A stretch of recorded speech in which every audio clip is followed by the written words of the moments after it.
Hi, DJ Wally.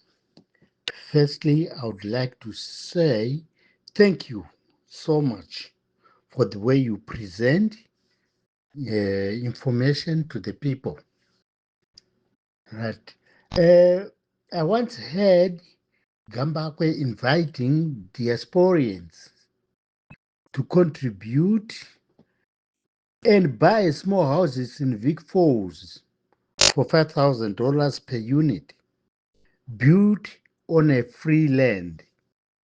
My question is, how did he manage to acquire that free land that is state-owned when he purports to be anti-government?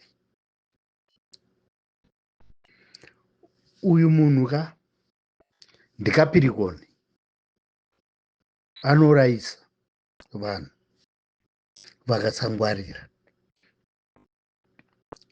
The masses should be very, very careful when dealing with Pardon Gambakwe. Nokuti munhu wacho haana kumira mushe. Ukatarisa zviri kuitika kuSouth Africa izvi,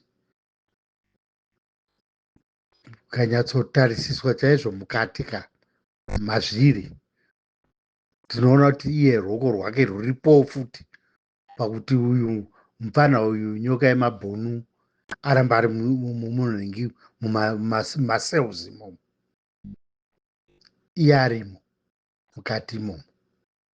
Ihwenya kwese anenge achiti ukuku anenge achipa information uku futi achipa information kwese anenge achinatsa so achitora information ikuku achinopa uku ende ozonyepera kuita kunge munhu akanaka kune vakomana ava vari kuSouth ava kuti vamutruste. Pakumutrusta paipa ari kutora information achiendesa uku, at the same time iye achizvikavha kuti asabude pachena, but haasi right zvachose. Thank you.